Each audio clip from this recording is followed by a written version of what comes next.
Hello friends, welcome to Ajit study centre. तो आज के इस वीडियो में हम लोग हिंदी से इंग्लिश ट्रांसलेट बनाने के लिए सीखने वाले हैं। तो आप इस वीडियो को बिना स्किप किए पूरा अंत तक ध्यान से देखिए।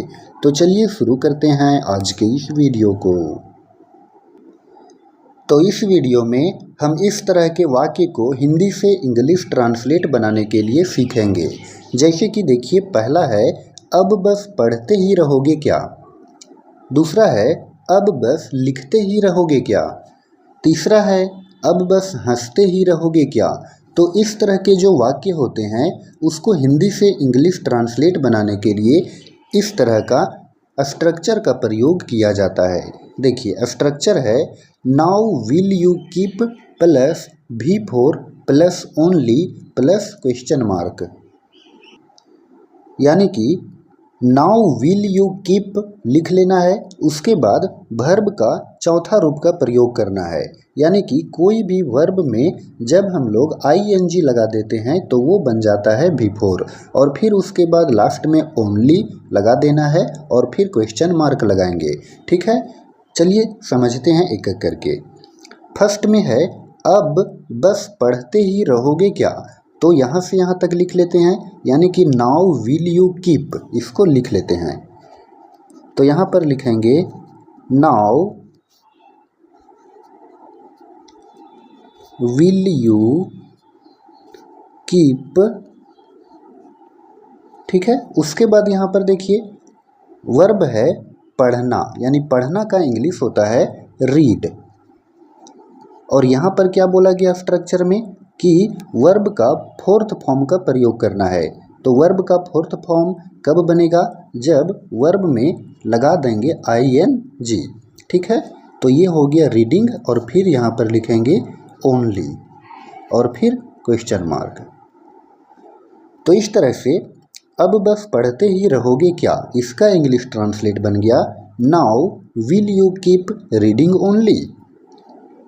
उसी तरह से सेकेंड है अब बस लिखते ही रहोगे क्या। तो फिर से वही काम करेंगे, नाउ विल यू कीप यहाँ पर लिख लेंगे नाउ विल यू कीप।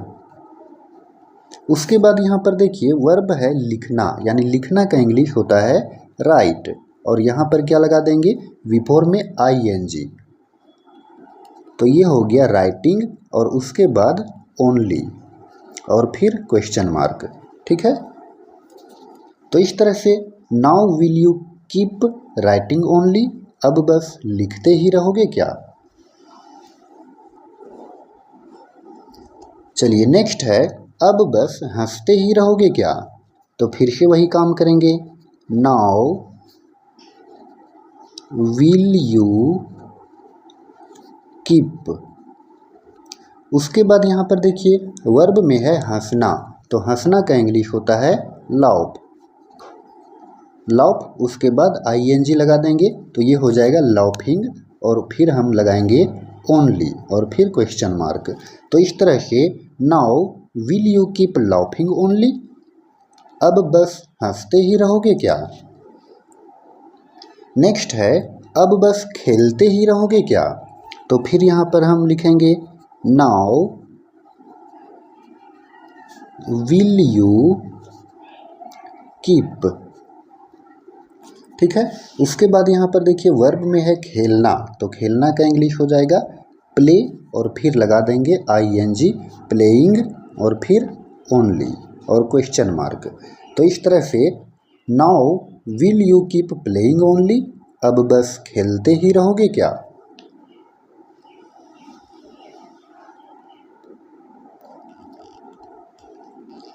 चलिए अगला है अब बस सोते ही रहोगे क्या। ठीक है, तो अब बस सोते ही रहोगे क्या।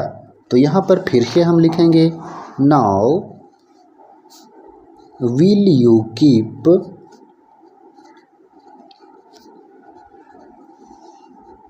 और फिर वर्ब में है सोना, तो सोना का इंग्लिश हो जाएगा स्लीप, और फिर यहाँ पर लगा देंगे ing, क्योंकि यहाँ पर V4 का प्रयोग करना है। ठीक है, स्लीपिंग और फिर ओनली और लास्ट में क्वेश्चन मार्क। तो इस तरह से now will you keep sleeping only, अब बस सोते ही रहोगे क्या। नेक्स्ट है अब बस गाते ही रहोगे क्या, तो फिर से लिखेंगे नाउ विल यू कीप, और यहाँ पर वर्ब है गाना, तो गाना का इंग्लिश होता है सिंग, तो V4 है तो ING लगा दिए, तो ये हो गया सिंगिंग और फिर ओनली और क्वेश्चन मार्क।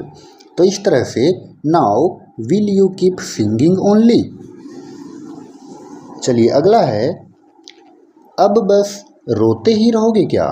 ठीक है, तो यहाँ पर फिर से लिख देंगे नाउ विल यू कीप, और वर्ब यहाँ पर क्या है रोना, तो रोना का हो जाएगा वीप।